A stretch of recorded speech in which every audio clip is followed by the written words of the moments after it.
Je suis absolument désolé, vous avez raison.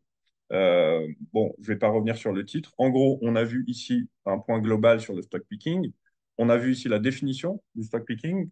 Donc, je suis désolé, je ne l'avais pas sous les yeux. Bon, après, d'un autre côté, ça vous a permis de vous concentrer sur ce que je disais davantage. Et cette présentation, comme je vous l'ai dit, sera mise à disposition. En tout cas, je vous remercie parce que je n'avais pas du tout fait attention. Je n'avais pas partagé le bon écran.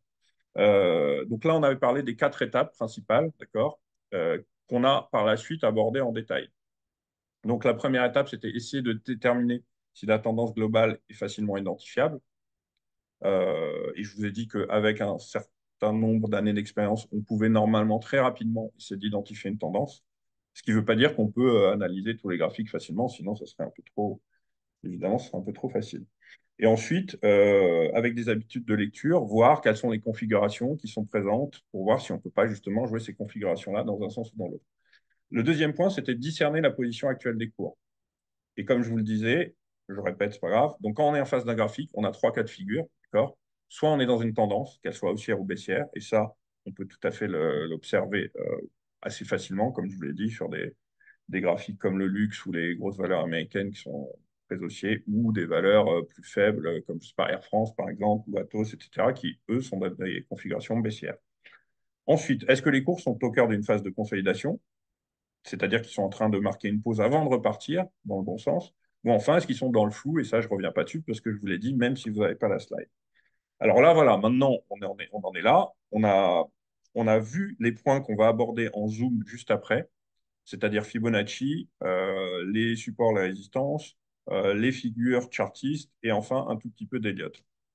Donc j'en étais là, avant que vous m'interrompiez très pertinemment. Donc là, ce sont les ratios de Fibonacci qui vont nous permettre d'établir des retracements. D'accord? Alors on va tout de suite passer à la slide suivante, maintenant que vous les voyez, parce que ça va être plus parlant. Dans l'exemple ici, on a un retracement haussier. D'accord? Donc on imagine qu'on est dans une tendance baissière et qu'on a ici un mouvement de baisse qui a eu lieu. Suite à ce mouvement de baisse, les cours vont rebondir. Lorsque je dis rebondir, ça veut dire que c'est différent de se retourner. D'accord? Ils rebondissent, ça veut dire qu'ils vont marquer un peu le coup. Peut-être qu'il va y avoir quelques rachats à bon compte avant de reprendre la tendance baissière. D'accord? Et là, on a donc les ratios de Fibonacci que je vous avais mis ici, qu'on voit ici tracés dans des bleus différents. Normalement, le ratio de 23,6 ne détermine pas un objectif, hein, que ce soit bien clair. C'est ce qu'on appelle, nous, la première résistance clé, le premier support clé quand on est dans l'autre sens. C'est censé être le ratio, le niveau qu'on va devoir dépasser pour, théoriquement, mettre fin à cette vague de baisse. D'accord? Je vais vous montrer à la suite sur un graphique pour que vous compreniez vraiment ce que ça veut dire. Une fois que ce niveau est dépassé, dans un sens ou dans l'autre, on estime que la vague est terminée. Ça ne veut pas dire, attention, que la tendance est terminée. Ça veut dire que ce mouvement baissier, là, que vous avez en noir, si je dépasse les 23,6, il est terminé. Et à l'issue, on va en reprendre un autre, ou alors on va inverser la tendance. À ce moment-là, on a des rendez-vous en Fibo. Le premier rendez-vous est à 38,2. Donc 38,2, c'est ce qu'on appelle le premier objectif de retracement. Et quand on est dans des tendances assez fortes, à la hausse ou à la baisse, c'est souvent ce ratio-là qui est atteint. En revanche, quand on est dans des tendances un peu moins fortes, on peut aller jusqu'à 50% de retracement. Et enfin, peut-être quand c'est en début de vague 2, par exemple, en début de retournement de mouvement, on peut retracer jusqu'à 61,8%. Ici, je vais évidemment faire encore une parenthèse parce que moi-même, enfin, je suis quand même de nature très cartésien. En travaillant depuis 25 ans sur l'analyse technique, j'ai appris qu'il pouvait y avoir des choses qui peuvent sembler complètement un petit peu sorties de nulle part et qui pourtant fonctionnent bien. Donc ça, c'est ce qu'on appelle une théorie. Ça vous donne des indications. Évidemment que tous les cours ne vont pas s'arrêter sur 38,2, 50, etc. Pour autant, on verra que ça arrive assez souvent. Et ceux qui avaient eu la chance de suivre la précédente formation sur les combinaisons de facteurs, bah, on va voir que Fibonacci va se calquer avec d'autres éléments techniques.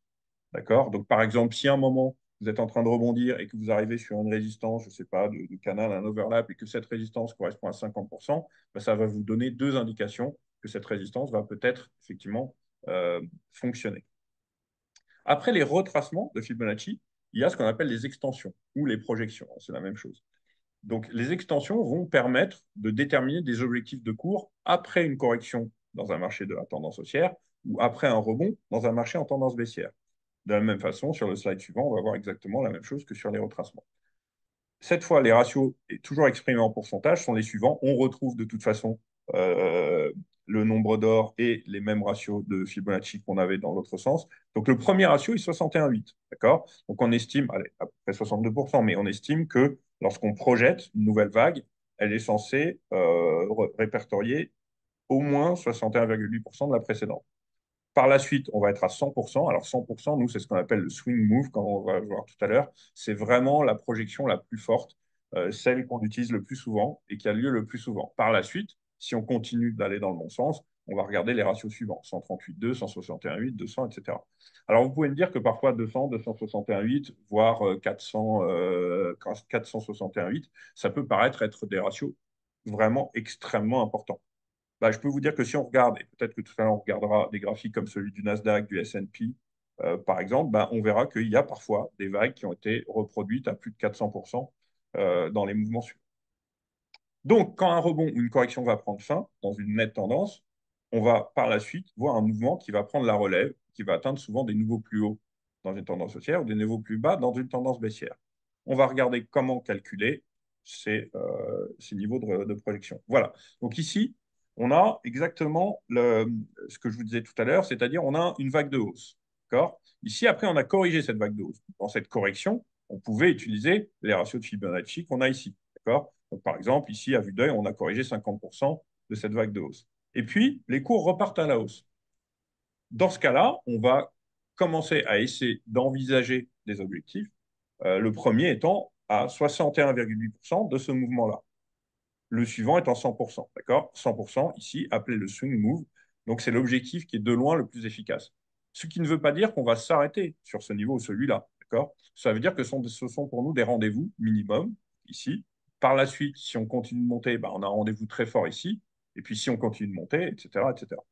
Euh, les projections sont très utiles lorsqu'on est dans des marchés euh, sur des valeurs qui sont ce qu'on appelle sur des plus hauts historiques. Parce que lorsqu'on est sur des plus hauts historiques, on n'a absolument rien d'autre entre les mains, sauf si on est au sein d'un canal. On n'a rien d'autre pour calculer des objectifs que faire des extensions. D'accord? Comme on le verra tout à l'heure. Voilà, ça c'est pour Fibonacci. Okay. Là, je vous disais ici, vous voyez, on parlait de Fibonacci. Après, on va parler des figures chartistes. Donc là, on va faire un petit tour des figures chartistes, principales figures chartistes. Et pour le coup, là, on va prendre un peu plus le temps de les détailler et de voir des graphiques euh, pour joindre en fait la pratique à la théorie. Donc, dans les grandes figures importantes que on est amené nous à surveiller régulièrement. Le premier, et ceux qui me connaissent un peu le savent, c'est l'overlap. D'accord? Donc l'overlap, c'est une ligne de support ou de résistance qui va se transformer en ligne de résistance ou de support lorsque les cours vont passer en dessous ou au-dessus. On va le voir, c'est ce qu'on appelle une borne de polarité. Alors, l'overlap, lui, c'est un niveau qui est horizontal, hein. Ça, c'est important de le retenir. Et c'est franchement un des niveaux les plus forts de l'analyse technique aujourd'hui, selon moi, avec effectivement certaines figures de continuation. Alors, lorsqu'on va casser un overlap, par exemple, et on le verra aussi, on va accélérer le mouvement dans l'autre sens. Donc l'overlap, par exemple, si je suis dans une tendance haussière, ça va être un fort niveau de support. Et si je suis dans une tendance baissière, ça va être un fort niveau de résistance. Si jamais j'enfonce ce fort niveau de support, je vais accélérer assez violemment à la baisse, vice-versa. Ensuite, on a le canal. Alors, le canal, channel en anglais, c'est très facile, hein, puisqu'il s'agit juste d'une figure à dire, géographique composée par deux lignes parallèles.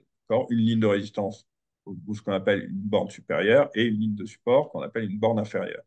Donc, lorsqu'on peut observer des canaux, on voit que les cours évoluent entre deux droites parallèles, parfois de façon extrêmement précise. Donc ça aussi, c'est des éléments dont il faut prendre, pardon, qu'il faut prendre en compte. Alors ici, on a les plus hauts historiques. Donc les plus hauts historiques, moi je mets un tout petit bémol parce que très souvent, on me dit, ah, mais on est arrivé sur les plus hauts. Alors oui, c'est sûr que parfois, on peut arriver sur des plus hauts et puis marquer un ralentissement. Pour autant, il faut savoir qu'à chaque fois qu'on est dans une tendance haussière et qu'on alterne des vagues de hausse, on va toujours revenir sur des plus hauts. Donc si les plus hauts historiques étaient totalement efficaces et qu'à chaque fois on allait s'arrêter, qu'on appelle par exemple des doubles tops, bah, ça se saurait. D'accord? Je ne sais pas si je peux vous montrer un exemple ici avant de reprendre. Voilà, par exemple, je ne sais pas, je vais prendre n'importe quelle valeur qui monte. Bon, je ne sais pas, AMD, voilà. Donc ici, ce que je suis en train de vous dire, c'est la chose suivante, hein, d'accord? On voit bien clairement. Alors, attendez une minute, je ne sais pas. Voilà. Voilà. Donc ici, qu'est-ce que vous voyez? Bah, vous voyez par exemple que AMD, là, d'accord, a marqué une vague de hausse. Après cette vague de hausse, il est venu corriger ici, d'accord? Et qu'est-ce qui s'est passé par la suite? Bah, par la suite, on est reparti à la hausse. Et vous voyez bien qu'à un moment, en repartant à la hausse, on a bien dû revenir ici sur le dernier plus haut. D'accord? Est-ce que pour autant on s'est arrêté? Absolument pas. Donc ces histoires de plus haut historique, moi je fais très attention parce que ça c'est bon à surveiller si vous voulez un petit peu. Si on voit qu'on bute dessus, on peut se dire bon bah tiens, il est revenu sur le plus haut, peut-être qu'il va y avoir un petit ralentissement. En revanche, comme vous le voyez ici, c'est pas quelque chose qui va être extrêmement efficace régulièrement. Je reviens sur la présentation. Alors, où suis-je?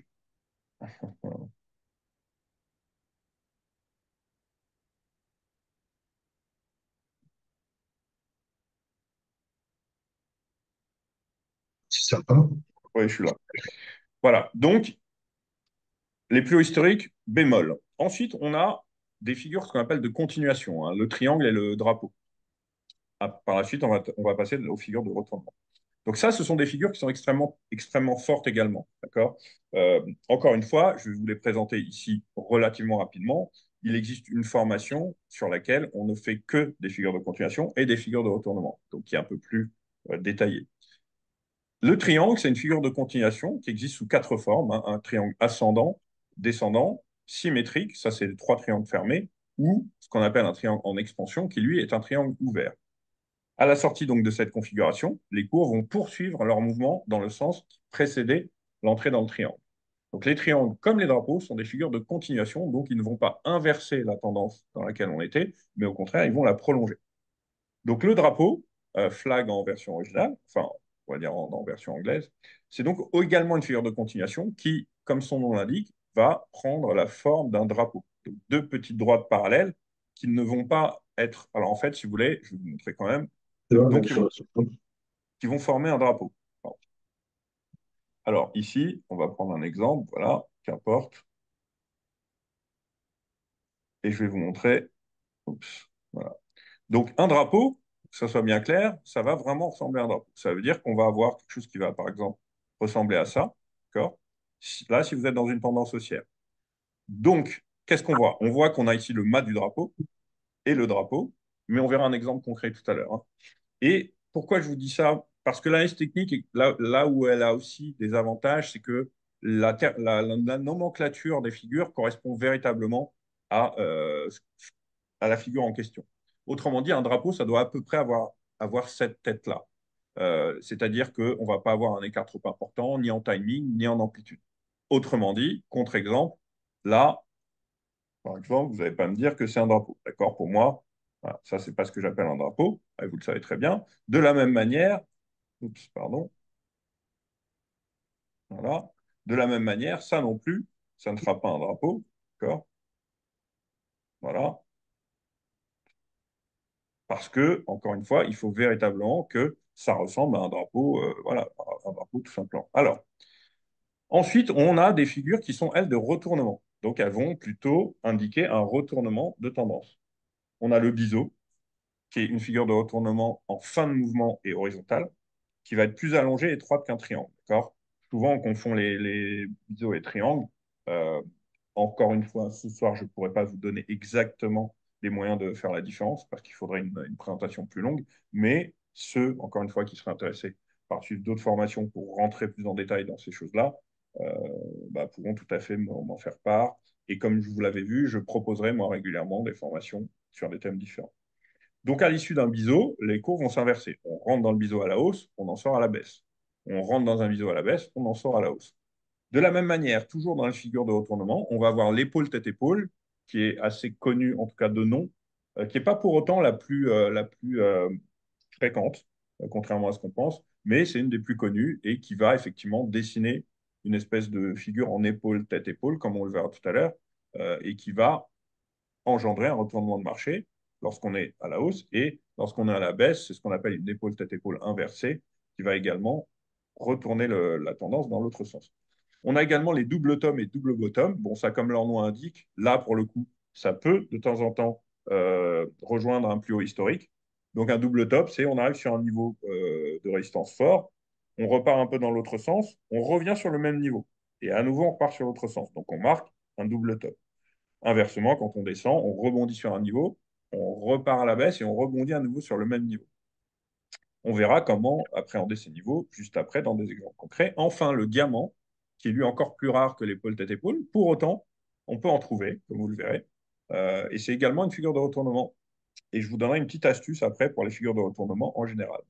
Donc le diamant, comme on va le voir, ressemble à un diamant dans sa façon de se dessiner. Encore une fois, que ce soit les diamants, les drapeaux, les triangles, bah, leur nom, toutes ces figures portent bien leur nom. Voilà, donc maintenant, on va s'intéresser à des graphiques. Donc on va mettre la théorie en pratique, et on va regarder tout ce dont on a parlé ici avec un exemple à chaque fois.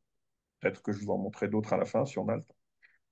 Ici, on est sur, alors, encore une fois, quelque chose de très important. Je pourrais vous montrer sur d'autres valeurs sous-jacentes. L'analyse graphique ne vaut que par le graphique lui-même. Autrement dit, là, je vous ai mis le nom du sous-jacent. J'aurais très bien pu ne pas le mettre d'ailleurs, parce que ce n'est pas important. Mais pour ceux que ça pourrait intéresser, il s'agit effectivement du Nasdaq Biotech Index. Donc, le Nasdaq Biotech, c'est l'équivalent du Nasdaq, en fait, mais à l'intérieur duquel vous allez trouver essentiellement des valeurs de la biotech, de la santé, de la pharmacie. Okay. Alors, qu'est-ce qu'on observe ici? On va regarder ensemble cet overlap et peut-être mieux encore que de vous le montrer ici, c'est bien que vous l'ayez de façon figée dans la présentation, on va peut-être plutôt le regarder en version dynamique, c'est-à-dire en temps réel. Voilà. Donc là, je vais vous mettre le graphique en question et on va l'observer, mais de façon un tout petit peu plus pertinente, c'est-à-dire comme si on était à peu près en temps réel. Voilà. Donc je vous remets le graphique en place. Et après, on regarde de quoi il s'agit. Donc voilà. Ici, on va imaginer ensemble qu'on est là, d'accord, et qu'on est à cet instant T, ici, sur le graphique. Voilà. Comment se repère un overlap? Donc, on va le voir ici. On a un niveau de résistance, d'abord, assez marqué. Bon, pas forcément extrêmement marqué, hein, ça peut être 2 fois, 3 fois. Là, en l'occurrence, il est assez marqué parce que vous voyez qu'à 5 reprises, hein, sur les flèches rouges, les cours sont venus buter sur le même niveau.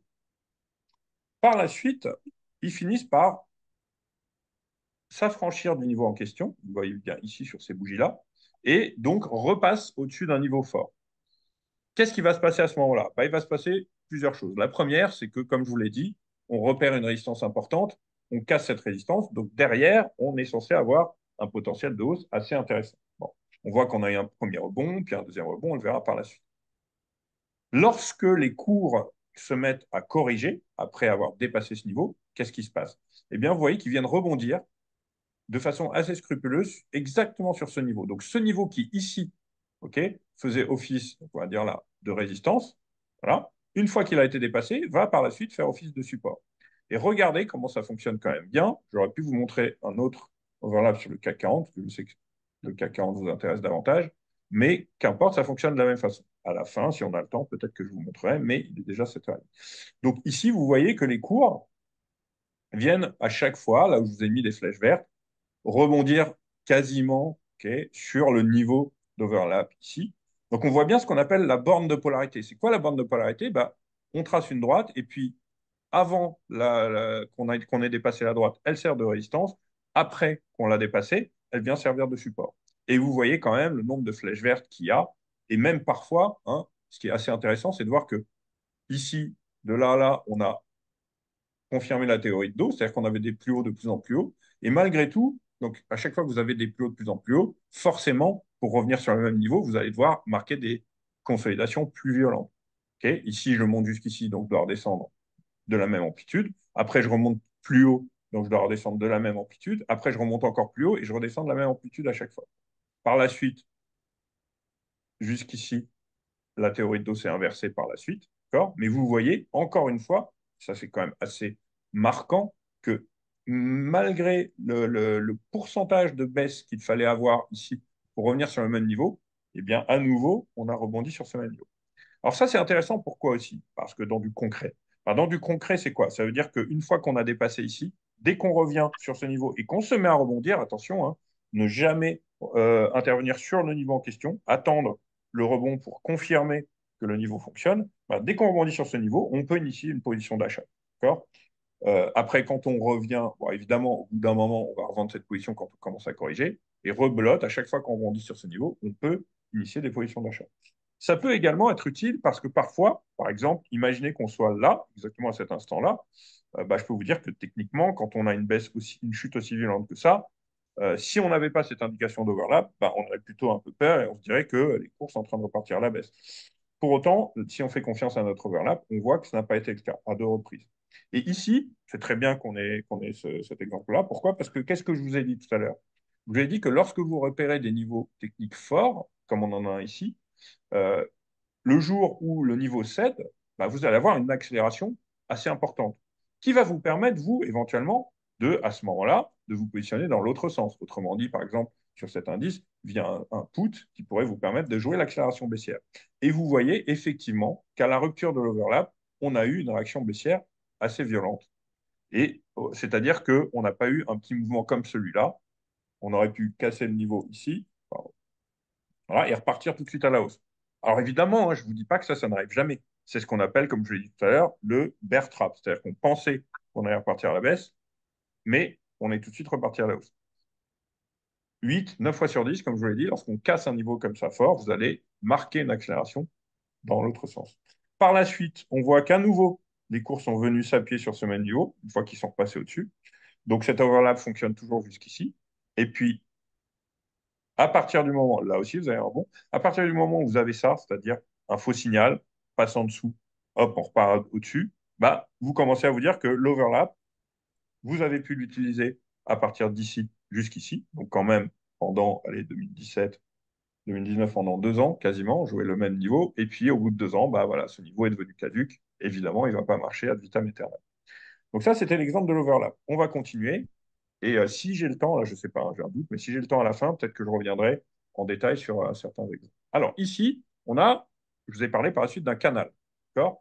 À nouveau, on va regarder directement en graphique dynamique, si je peux le faire, c'est-à-dire si le canal sur Danone est toujours tracé. Sinon, bah, je vous le reprendrai. Oui, il est là. OK. Donc, ici, on est sur Danone. D'accord? Comment on envisage de jouer le canal sur Danone? Ah bah oui, évidemment, comme les cours ont été certainement suite à un dividende, bon, les cours ont été un peu déplacés, donc le canal est plus tracé exactement de la même manière. Hop, voilà, donc le canal, il faut le décaler un petit peu comme ça, voilà, et là après c'est parfait. Donc, à partir de quand on peut repérer un canal? Parce que ça aussi, on me le dit souvent, oui, vous êtes gentil, mais là, vous mettez en face de moi un graphique avec un tracement qui a déjà été effectué. Donc oui, lorsque vous me tracez ça, Monsieur Daguerre, je le vois le canal. Mais moi, comment je fais en tant que voilà, en tant qu'intervenant particulier, si à un moment je veux essayer de repérer ce genre de choses. Alors, comment on fait pour repérer ce genre de choses? Dans un premier temps, on va observer, alors ici on va le faire en dynamique, voilà. Dans un premier temps, on va voir que au bout d'un moment, on a quand même une droite de support, hein. On commence à voir que les cours rebondissent assez souvent sur le même niveau. À partir de 3 rebonds, déjà, on peut envisager d'être sur un support. Après, plus on va rebondir sur ce niveau-là, plus on va se dire qu'on est en face d'un support important. Donc déjà, on a une zone de support quoi qu'il arrive. Par la suite, on peut se dire, tiens, OK, j'ai une zone de support, je vais quand même regarder si la parallèle ne correspond pas à une zone de résistance. D'accord? Et à partir du moment où vous voyez en plus que la parallèle correspond à une zone de résistance, là, vous pouvez vous dire, je suis en face d'un canal. D'accord? Ici, on va voir comment à la fois interpréter ce canal, mais surtout jouer ce canal. Pour le coup, je vais à nouveau enlever ça et je vais refaire le canal de la façon dont il était fait tout à l'heure. Voilà.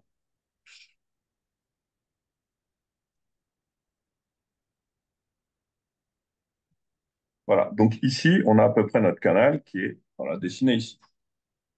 Quand on observe un canal, la première chose qu'il faut faire, c'est jouer les bornes du canal. Autrement dit, quand on arrive en haut, bah, s'alléger si on repart vers le bas ou prendre une position baissière. Quand on arrive en bas et qu'on rebondit, bah, cette fois, initier une position haussière. Bon. Et puis un jour, forcément, pas forcément, il y a des canaux qui ont duré plus de 20 ans dans certaines valeurs. Bon, sur celui-ci, vous voyez qu'on est rentré à peu près en 2010 et qu'on en est sorti ici en 2020. Donc il a quand même tenu pendant 10 ans. Mais à un moment ou à un autre, ce canal va finir par céder. D'accord? Et qu'est-ce qui se passe lorsque le canal cède? Comme on le voit ici, on va calculer l'objectif de cassure du canal. L'objectif de cassure d'un canal, c'est le report de la largeur du canal, que vous voyez ici sur le trait vert, à la cassure du canal. Donc, je reporte ici, voilà, la largeur de mon canal, et je la reporte à la cassure du canal. Donc, vous voyez que ces deux flèches sont exactement de la même taille, hein, elles sont identiques. Et ben, je le reporte ici à la cassure du canal, et vous voyez que j'obtiens, avec une précision quand même assez, euh, j'allais dire, assez surprenante, ou en tout cas assez, ouais, peut-être pas extraordinaire, mais vous voyez qu'on a obtenu exactement ce niveau d'objectif. Donc, exactement la largeur du canal. Autre chose de très intéressant, c'est ce qu'on appelle, nous, les pullbacks. C'est-à-dire que vous voyez que quand les cours repartent, ils n'arrivent pas véritablement à réintégrer le canal. Ici, ce qu'on appelle un pullback. À nouveau, ils redescendent jusqu'au niveau de support. Et vous voyez qu'à nouveau, la tentative de réintégration de canal n'a pas fonctionné. Et puis par la suite, on peut continuer, hein. Donc ici, hop, rebelote, on envisage un autre canal, au sein duquel d'ailleurs on est toujours aujourd'hui. Voilà. Et on va se dire, bah, tant qu'on n'est pas sorti de ce canal vers le haut, peut-être qu'on va faire attention, etc. Et en revanche, si on en sort vers le haut, bah, là, on va obtenir un potentiel de hausse important. Voilà la pratique, la mise en pratique de cet exemple-là, donc l'exemple d'un canal. Ici, on a l'exemple d'un triangle. Alors, le triangle, comme son nom l'indique, va prendre une forme, comme vous voyez ici avec les traits bleus, de triangle. Là, je vous ai mis absolument tous les détails qu'on ne va pas vraiment pouvoir aborder ici, mais je pense que je vais vous montrer également le graphique en dynamique sur Amazon. Donc, je vais prendre Amazon et tout ce que vous avez ici, je vais vous l'expliquer sur le graphique live. Alors, en espérant évidemment qu'il est toujours tracé de la même manière sur mon graphique, mais a priori, ça devrait être le cas. Voilà. Donc, on va repartir sur ce triangle et on va voir comment, effectivement, un triangle peut être extrêmement efficace. Donc, et je vais également vous montrer de la même manière, parce que les gens me disent, oui, alors vous l'avez tracé le triangle monsieur Daguerre, là je le vois. Mais moi, comment est-ce que j'aurais pu faire pour le voir si vous ne l'aviez pas tracé en temps réel? Bon. Donc on va se mettre justement en temps réel. Et déjà, qu'est-ce qu'on va observer dans un premier temps, hein? On va observer, on va regarder ici par exemple, que Amazon, c'est une valeur quand même très solide, qui est inscrite au sein d'un mouvement de hausse quand même assez fort, hein. On le voit, à part ici forcément l'éclatement de la bulle Internet, qui a marqué particulièrement les valeurs technologiques, dont Amazon, on voit que le titre est quand même extrêmement solide. Il n'y a quasiment pas de véritable phase de correction. Enfin, il y en a bien sûr, mais elles ne sont pas extrêmement marquées. On regarde la tendance. Okay. Et même ici, vous avez ce qu'on appelait la crise du subprime, qui a été quand même très violente sur les marchés en général. Sur Amazon, on n'a pas vraiment l'impression que c'est violent. Et encore pire, je pense que c'est ici. Voilà. Tac, tac, tac. Ben, voilà. Ouais, c'est exactement là. Donc, vous voyez que Amazon n'a absolument pas été impacté par le Covid. Bon, bah, ça fait quand même de cette valeur une valeur extrêmement efficace en termes de potentiel de hausse. Pourquoi je vous dis ça? Parce que ici, d'accord, on a ce qu'on appelle, nous, un mouvement de hausse de là à là. Alors, quand je dis un mouvement de hausse de là à là, si vous me posiez la question en me disant oui, ok, mais alors pourquoi vous n'avez pas un mouvement de hausse ici, un mouvement de hausse ici, etc. Là, c'est ce qu'on appelle la notion de cycle, hein, d'accord, en Elliott. Ça veut dire que la correction que vous avez ici, d'accord? Pardon, je me suis trompé de. Voilà. La correction que vous avez ici, elle est beaucoup plus importante que toutes les petites corrections que vous avez là. Donc, à partir de ce moment-là, on estime qu'on est dans le même mouvement de hausse. À partir de quand on va estimer que ce mouvement de hausse est terminé? Bah, à partir du moment où on va avoir une correction qui va être proportionnelle à cette correction-là. Et là, vous le voyez ici, qu'on a bien une correction qui commence à être proportionnelle à celle-là. Chose qu'on n'a pas dans toutes les phases correctives à l'intérieur de ce mouvement. Donc, effectivement, ici, on a ce qu'on appelle une vague de hausse. Très bien. Par la suite, qu'est-ce qui se passe? Et on va le regarder pareil en temps réel. Donc, voilà, on a par exemple Amazon, on en est là, et on voit que à partir d'ici, bah regardez, si je prends les ratios de Fibonacci, à mon avis, ça va marcher. Là encore, pour mettre en pratique ce qu'on a vu tout à l'heure en théorie. Voilà. Donc, vous voyez que là, vous avez le ratio de 23,6. Vous vous souvenez, je vous disais, c'est le premier support clé ou résistance clé qu'il faut enfoncer pour envisager que tout ce mouvement de hausse est terminé. Eh bien, on voit bien ici que, voilà, que à partir du moment où on est passé sous ce ratio-là, on a envisagé, pas envisagé, même déterminé la fin de ce mouvement de hausse. Je vous laisse le ratio de Fibo ici. Pourquoi? Parce que vous voyez que ça fonctionne quand même assez bien, puisque là, on est venu s'arrêter où? Bah, quasiment aux 50% de retracement du mouvement précédent. Et là, vous le voyez, c'est mon logiciel qui le dit, hein. Je ne suis pas en train d'essayer de vous mettre de la poudre aux yeux. Donc là, on commence à consolider. Pour l'instant, évidemment, à cet instant-là, si on regardait le graphique là, jamais on aurait pu envisager un triangle. On voit trois jambes de baisse, on se dit, tiens, la consolidation est peut-être terminée. Et quand on commence à rebondir ici, on se dit, tiens, pourquoi pas, je suis sur une valeur très forte, Amazon, je vois ici que j'ai une correction qui ressemblait à celle-là, c'est possible qu'à partir d'ici, les cours repartent à la hausse. Sauf que, manque de chance, ici, alors évidemment, je vous ai tracé la droite, hein, donc imaginez qu'il n'y avait pas la droite, on est revenu jusqu'ici, et là, gros gap baissier que vous pouvez voir, hein, ici, un gros trou de cotation, qui fait que les cours, pour nous, étaient toujours fragiles à ce moment-là. Donc, on s'est dit, la consolidation n'est pas terminée. Est-ce que pour autant on s'inquiétait d'un éventuel retournement? On en était loin pour l'instant, parce qu'on est encore une fois sur une valeur très forte, et que tant qu'on n'a pas enfoncé au moins les 61,8 pivot, on va continuer à penser qu'on est dans une correction. Et là, c'est là, hein, c'est à partir de là qu'on peut envisager la possibilité d'un triangle. Pourquoi? Parce qu'on voit, allez ici peut-être, on voit que les cours viennent rebondir exactement sur le même niveau qu'ici. Ce qu'on appellerait la base d'un triangle. Et pour le coup, un triangle descendant, comme on le voit avec ce côté descendant. Pour ça, qu'est-ce qu'on fait? Eh ben, on trace cette horizontale qu'on va appeler la base du triangle et on va tracer une droite au-dessus qu'on pourrait appeler justement le côté descendant qui va passer par les sommets de là et là. Si on voit que, à nouveau, comme c'est le cas ici, on vient buter sur cette résistance-là, là, on peut se dire encore davantage qu'on est en présence d'un triangle. Alors, les triangles, une fois encore, là, il faut juste me faire confiance, mais si vous voulez rentrer dans les détails, vous pourrez me le faire savoir. Donc là, un triangle se dessine en 5 vagues qu'on appelle A, B, C, D, E, hein. Elliott nous l'a bien dit, et même de toute façon, même en chartisme, ça se dessine en 5 vagues. Et là, bingo, hein, si vous rebondissez une troisième fois sur ce niveau, c'est-à-dire sur la vague E, bah là, pour le coup, vous devez avoir une confiance quand même assez forte dans votre triangle. Très bien. Maintenant, d'autres pas explications, mais en tout cas d'autres choses à savoir. Donc, on envisage d'être en présence d'un triangle. On sait que le triangle a une figure de continuation, ce qui veut dire qu'on est rentré dans le triangle ici à la hausse, donc on est censé en sortir à la hausse. Très bien. On va voir comment calculer les objectifs à la sortie d'un triangle et on va voir également quel est le meilleur timing d'intervention lorsqu'on observe un triangle. Donc, premier objectif, hein, qu'on appelle l'objectif minimal, c'est le report de la bouche du triangle. Donc, excusez-moi le jargon, mais je vous explique. La bouche du triangle, on la voit ici. C'est la distance qu'il y a entre la première vague, donc la vague A, et l'autre côté du triangle. Là, pour le coup, l'autre côté, c'est un côté descendant. D'accord. On peut très bien avoir la même chose dans un triangle symétrique. Donc, je vous montre, hein, ce qu'on appelle un triangle symétrique. Donc, ça, c'est un triangle descendant parce qu'on a un côté horizontal, un côté descendant. Ici, ça va être un triangle ascendant qui va se dessiner comme ça, avec un côté horizontal en haut et un côté ascendant de l'autre côté. Et le triangle symétrique, lui, va avoir à la fois un côté ascendant et un côté descendant. D'accord? Enfin, comme je vous l'ai dit quand même dans la présentation, vous avez également un triangle ouvert qui, lui, va se dessiner comme ça, avec un côté ascendant et un côté descendant. Très bien. Maintenant, on repart sur Amazon. Et donc, on est en face d'un triangle descendant.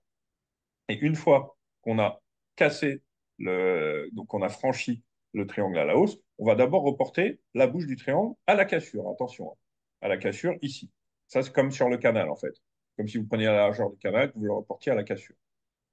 Ça nous donne un objectif ici, environ. Et qu'est-ce qu'on voit? Bah, on voit que Amazon est effectivement venu s'arrêter ici pendant allez, quelques semaines sur ce premier niveau d'objectif qui a été atteint. Bon, là, qu'est-ce qu'on fait? Bah, peut-être on va prendre on peut prendre pardon, quelques prises de bénéfices. On verra par la suite que de là à là, on a quand même un potentiel qui est extrêmement important, déjà sur la valeur, mais sur des produits comme les turbos sur lesquels nous on travaille, bah, il est évident que là, c'est un potentiel extrêmement important. Bon.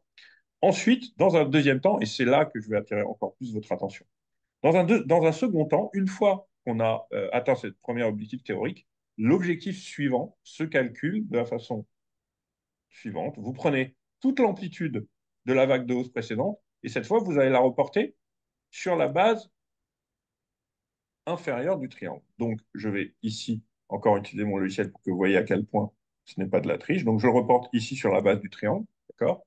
Et je regarde où la flèche m'emmène. Et la flèche m'emmène exactement ici. C'est quand même extrêmement précis, c'est-à-dire que j'ai vraiment reporté l'amplitude ici, sur la base du triangle, et paf, mon deuxième objectif est là.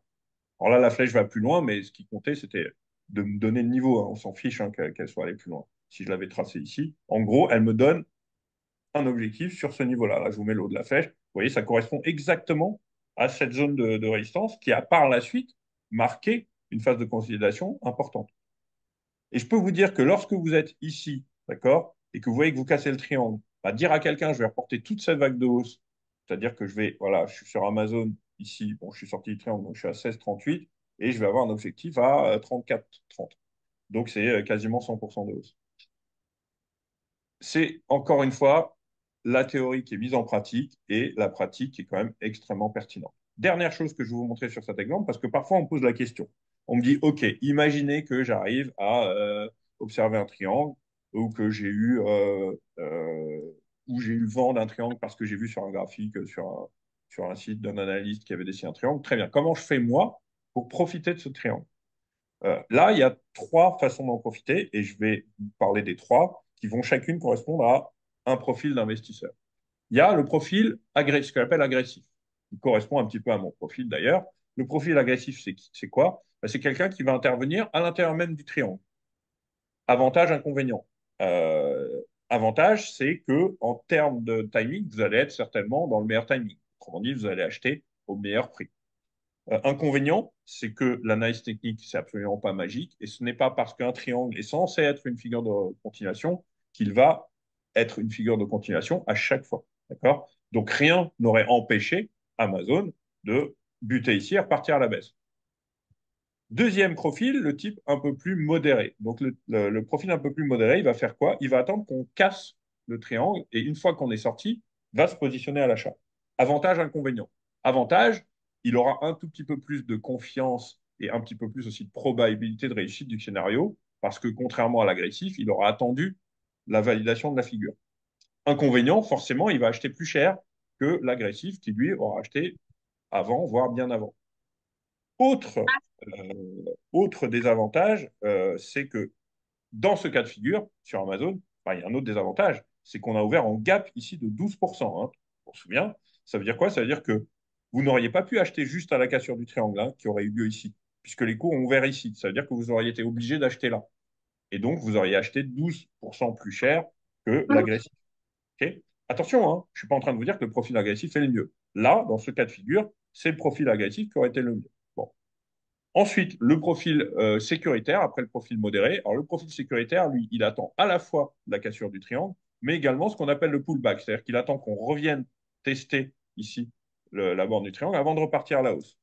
Avantage, inconvénient. Avantage, les pullbacks de sortie de figure sont je vous donne la probabilité vraiment la plus forte. Autrement dit, moi, j'achète avant parce que je suis agressif. Et si je vois que j'ai un pullback, bah, je me renforce parce que je vais avoir une conviction encore plus importante que mon scénario va se réaliser. Pardon.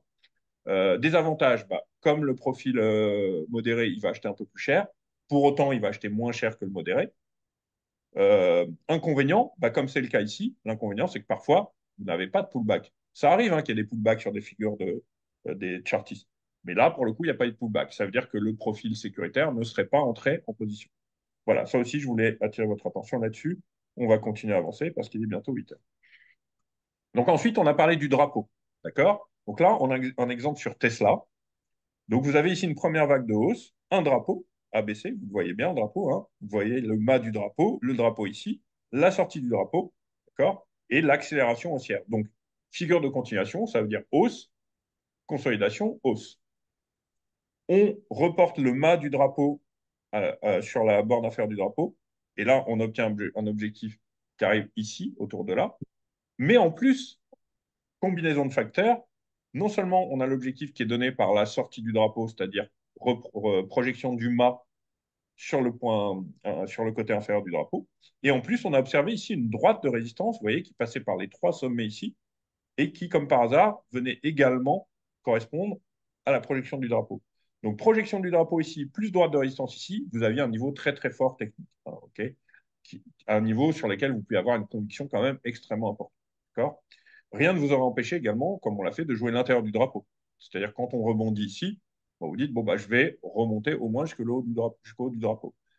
Si vous voyez qu'ici, ça faiblit, bah, vous sortez ou vous allégez. Si vous voyez au contraire que ça casse, bah, vous pouvez au contraire vous renforcer. Voilà. Par la suite, on voit quand même que cette droite-là a été très efficace puisqu'elle a à nouveau arrêté l'évolution des cours à deux reprises, ici et là. Après le drapeau, on avait parlé du biseau. D'accord? Alors, le biseau, c'est pas tout à fait la même chose qu'un triangle. D'abord, ça peut avoir des formes plus allongées. À l'intérieur d'un biseau, et ça aussi c'est très typique d'un biseau, on va avoir, pas comme dans un triangle, hein. Dans un triangle, vous vous souvenez, vous avez l'alternance des vagues assez claire. A, B, C, D, E. Là, on voit bien qu'on n'a pas cette alternance du tout. On a un ralentissement des cours hein, qui venait d'une forte tendance haussière euh, auparavant. On voit que là, la hausse est beaucoup plus poussive. Et là, surtout, dans ce que vous avez intérêt ici, c'est une phase qu'on appelle une phase de distribution qui est typique d'une fin de biseau. Alors, biseau, c'est wedge en anglais.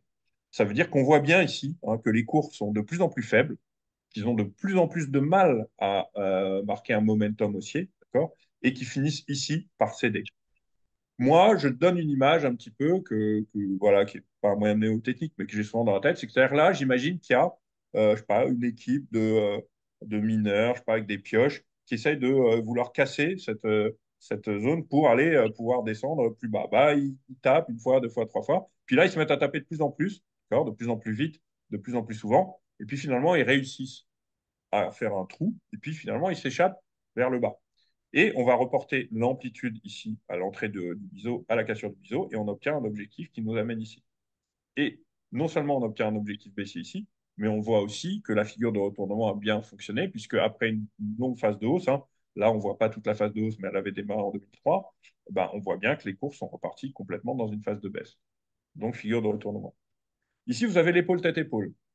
Alors l'épaule tête-épaule, comme son nom l'indique, est constituée de deux épaules qui viennent de part et d'autre d'une tête avec une ligne de cou. Donc, première épaule ici, rebond sur la ligne de cou, tête ici. Donc, on voit que la tête est plus impulsive, hein, logiquement, que les deux épaules. Alors, il y a des règles hein, pour l'épaule tête-épaule. Encore une fois, je vais vous les donner quand même rapidement. Donc, il y a trois règles. Et ces trois règles, vous pouvez. Alors, il y a un moyen mnémotechnique pour s'en souvenir qui est très efficace. D'abord, on va énoncer les trois règles. Première règle, les épaules doivent être d'amplitude similaire. D'accord? À la fois en timing et en amplitude. Je vais vous montrer par la suite ce que ça veut dire. La ligne de coup, quand je vous les donne dans les ordres, doit être horizontale ou très légèrement sur une pente très, très légère, une pente vraiment modérée. Ensuite, il va y avoir un équilibre entre la tête et les épaules, à la fois, encore une fois, en amplitude et en timing. Et puis, vous allez avoir des épaules qui doivent être proportionnées. Bon, je vais vous donner maintenant, je vais vous montrer exactement ce que ça signifie sur un graphique. Et par la suite, je vais vous donner un moyen très efficace pour vous souvenir de ces trois règles. Alors, voilà, on va repartir là-dessus. Donc, première règle, les épaules doivent être d'amplitude proportionnelle. Autrement dit, si vous me faites ça, tac, et là, vous me dites, voilà, bon, là, je ne vais pas vous dire, vous avez une épaule tête-épaule, parce que cette épaule-là est beaucoup plus faible que cette épaule-là. Première règle. Ensuite, donc en amplitude. En timing, qu'est-ce que ça veut dire en timing? En timing, ça veut dire que là, j'ai une première épaule. Si après vos cours font ça, tac, et qu'après, vous me dites, bah là, j'ai une deuxième épaule, non. En timing, je n'ai pas. En fait, il faut que par rapport à la tête, on soit dans un timing équivalent. Et enfin, troisième règle, la ligne de coup. Bah, la ligne de coup doit être horizontale ou légèrement, sur une pente légèrement modérée, parce que parfois, j'ai des gens qui me disent, ah bah là, je vois une épaule tête-épaule, donc je vais faire l'exemple. OK, tac, tac, tac, tac. Bon. Là, la ligne de coup, elle est où? Bah, la ligne de coup, elle est là. Voilà, la ligne de coup, elle est là, parce que la ligne de coup passe par les deux côtés de la tête. On voit bien que là, la ligne de coup est beaucoup trop pentue. Maintenant, le moyen mnémotechnique, c'est le suivant. Les deux épaules doivent être d'amplitude similaire. En fait, vous allez penser à votre corps, au corps humain. On a tous, à part peut-être certains qui ont des problèmes un peu de déformation, mais 99% d'entre nous, on a deux épaules qui sont d'amplitude similaire. Vous n'avez pas une épaule qui arrive plus haut que l'autre et une autre qui est deux fois plus petite. Bon. Ensuite, vous avez un équivalent entre... Ah oui, ce que je ne vous ai pas montré, c'est ce contre-exemple-là, c'est la proportion entre les épaules et la tête. Autrement dit, là, pareil, ceux qui me disent, bah là, j'ai une épaule tête-épaule, Je dis non. Pourquoi? Parce que, de la même manière que le corps humain, votre tête doit être relativement proportionnée à vos épaules. On n'est pas des girafes, hein. Donc, notre tête ne va pas arriver 3 km au-dessus de nos épaules. Bon. Euh, Dernière règle, la ligne de cou. Bah, la ligne de cou, exactement de la même manière, elle doit être plus ou moins horizontale. Et pour ça, il suffit d'envisager une droite que vous traceriez qui passerait par vos deux épaules. Bah, elle va être quasiment parallèle au sol. Donc la ligne de coude peut être horizontale ou très légèrement pentue. D'accord? Donc, ce sont les trois règles. Maintenant, j'insiste sur autre chose. Ce que je vous donne là, c'est de la théorie. La théorie est extrêmement utile parce que elle va vous conforter dans certains regards. Maintenant, avec de l'expérience et j'allais dire du feeling, c'est pas parce que on ne répond pas exactement à la théorie que ça veut dire qu'on ne va pas pouvoir avoir ce type de configuration, d'accord? Ni même les deux autres que je vous ai montrés, ni même parfois une ligne de cou plus pentue. Ce qui compte pour nous, c'est pas de l'intellect en disant ah mais là je veux que ça soit une épaule tête épaule théorique comme on me l'a appris dans ma France. Non non, ce qui compte pour nous, c'est d'envisager des stratégies, donc d'envisager qu'on soit bien en présence d'une figure de retournement, d'accord? Et vous allez le voir que quand on aura vu le diamant je pense pas qu'on va avoir le rending, mais très souvent, ce qui est typique d'une figure de retournement, voilà, c'est quand vous arrivez à dessiner un arc de cercle comme ça. Que ça soit une épaule tête-épaule, que ce soit un diamant, que ce soit un rounding, même un double top. Quand vous avez des cours qui commencent comme ça, à faiblir un peu, c'est-à-dire qui marquent des arrondis à la hausse puis des arrondis à la baisse, attention. Alors, je ne dis pas que ça va forcément se retourner, mais c'est un signal d'attention plus marqué parce qu'on peut envisager un retournement possible sur ce type de figure. Épaule tête épaule, comment on calcule l'objectif? Bah, une fois qu'on a cassé ici la ligne de cou, on va reporter l'amplitude qu'il y a entre la tête et la ligne de cou à la cassure de la ligne de cou. Et on voit ici à nouveau qu'on a obtenu un objectif à quelques points près sur le CAC. Donc, dès la cassure ici, vous pouviez envisager okay, une baisse jusqu'ici. Ce qui est quand même, encore une fois, vous voyez, quand même assez conséquent. On a quasiment 800 points de baisse ici. D'accord? Ensuite, les double top, double bottom. Bon, là, on a un exemple sur AXA très propre d'un double bottom. Double bottom, c'est quoi? On le voit ici. C'est un même niveau sur lequel les cours vont rebondir à deux reprises. Attention, ça aussi j'insiste, un double bottom doit intervenir à l'issue d'une phase de baisse importante, hein. Les gens qui me voient des double bottom un peu partout, genre ici, etc., je dis non. Ce qui ne veut pas dire, encore une fois, qu'on ne va pas rebondir deux fois sur le même niveau, hein. Pareil, ici, on ne peut pas dire qu'on est en face d'un double ni d'un triple top. En revanche, ici, c'est très marqué. On venait d'une forte vague de baisse, on rebondit une première fois, on revient, on rebondit une deuxième fois, sur le même niveau. La ligne de coup, pour le coup, elle va être tracée ici. Comment on trace la ligne de coup? On prend la parallèle aux deux bottoms qui va passer par le point haut qu'il y a eu, donc le maximum du rebond entre les deux bottoms. On trace la parallèle ici. Une fois qu'on a cassé ici la ligne de coup, on va reporter l'amplitude du mouvement. Vous voyez, ça ressemble un peu à l'épaule tête-épaule finalement, hein, qu'il y avait ici entre la ligne de coup et les bottoms à la cassure du bottom. Et on va obtenir un objectif qui n'a pas été atteint exactement ici, mais qui aura été atteint ici un peu plus tard. Et on voit ici qu'on appelle le pullback, très intéressant, c'est-à-dire que quand les cours ont corrigé, même s'ils ont corrigé fortement, ils n'ont pas réintégré la ligne de coup, ils ont au contraire rebondi à niveau sur cette ligne de coup. Donc tout ça, si vous voulez, théoriquement, euh, se voit dans la pratique de façon quand même très efficace. Autrement dit, bah, comment on s'en sert? Bah, on s'en sert qu'on observe ça. Une fois qu'on a cassé ici, on se dit qu'on a un potentiel de hausse important. Quand on corrige ici, qu'on rebondit là, on se dit tiens, j'ai rebondi sur ma ligne de coup. Ça peut être aussi un niveau d'intervention à la hausse important, etc. Là, on a enfin le diamant. Donc, c'est la dernière piqûre chartiste qu'on va regarder pour l'instant graphiquement. Encore une fois, je l'ai dit, si on a le temps, je pense qu'on aura un peu le temps, on pourra s'attarder sur des graphiques à l'issue de tout ce qu'on a vu ici. Donc là, on a un diamant. Donc, un diamant, encore une fois, ça a vraiment la tête d'un diamant. Ok, vous voyez un diamant, bah, ça correspond à peu près à ça. Vous avez ici, ça ressemble presque à un losange un peu étiré, hein, finalement, un diamant. Un diamant, c'est également une figure de retournement. On arrive en une vague de hausse, on rentre à l'intérieur du diamant, hein, qu'on voit ici en vert. Une fois qu'on a cassé le diamant ici, et vous voyez là, on a ce qu'on appelle le pullback en plus.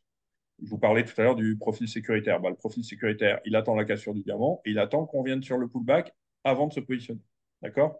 L'objectif minimal a été atteint. On reporte ici l'amplitude qui est entre le haut et le bas du diamant à la cassure du diamant et on obtient un objectif ici qui a été non seulement atteint, mais même enfoncé. Alors, Pourquoi est-ce que ça s'appellera un diamant et pas une épaule tête-épaule? Parce que ici, on n'a pas de ligne de coupe. Vous voyez, on a des plus bas un peu comme ça qui vont de plus en plus bas ici et des plus hauts qui remontent un peu ici. Donc, on n'a pas une ligne de coupe horizontale. Donc, à partir de ce moment-là, on peut parler d'un diamant et pas d'une épaule tête-épaule. Pour autant que ce soit les diamants, les épaules tête-épaule, les roundings qu'on n'a pas vu ici, top ou bottom, et même les double top, double bottom, bah, ils ont tous une configuration qui ressemble un petit peu, si vous regardez vers le haut, ce que je vous montrais ici, une forme d'arrondi comme ça, hein, qui est assez typique des retournements de marché. Voilà, alors maintenant qu'on a vu ça, on va regarder le principe d'Elliott, on va terminer la conclusion sur ce stock picking, et par la suite, il nous restera peut-être une demi-heure, je ne sais pas, une demi-heure, trois quarts d'heure, pour envisager des cas pratiques uniquement. Alors, Elliott. Alors, Elliott, c'est, j'allais dire pas mon maître à penser, mais on va dire que c'est la méthode que j'utilise le plus, qui englobe et Fibonacci et le chartisme, et qui est quand même très efficace et qui en fait, pardon, qui s'apparente à des schémas qui sont amenés à se répéter dans le temps sur tous les graphiques. Donc, le précepte, en fait, de l'héliotisme, c'est tout graphique évolue selon un schéma de base qui est amené à se répéter. Un peu d'histoire, qui était Elliott. Donc, Ralph Nelson Elliott, c'était un consultant et un expert comptable reconnu qui était en poste, comme on le voit ici, pendant la crise de 29. Il a écrit deux livres dans sa carrière, et puis une maladie l'a poussé à prendre une retraite anticipée à l'âge de 58 ans. Il a dévoué toute sa retraite à l'analyse du marché boursier américain. Il a étudié 75 années d'historique boursier sous tous les horizons de temps, et c'est là qu'il a déduit sa notion de cycle pour écrire son troisième livre qui s'appelait The Wave Principle, c'est-à-dire le principe des vagues d'Elliott. Il a établi dans ce principe, à l'aide de calculs qui se basaient entre autres sur les ratios de Fibonacci, la théorie des cycles de dos et le chartisme, que les marchés boursiers ne suivent pas un mouvement aléatoire, mais une tendance prédictible naturelle. Euh, Encore ici une petite parenthèse, Elliott, ça fait très longtemps que je le pratique. Encore une fois, un esprit cartésien à la base doit se dire, je ne peux pas envisager qu'on puisse théoriser l'évolution d'un graphique. Je comprends tout à fait ça, et c'est pas théorisable à 100%. Pour autant, c'est quand même extrêmement efficace et ça amène à réfléchir en fait.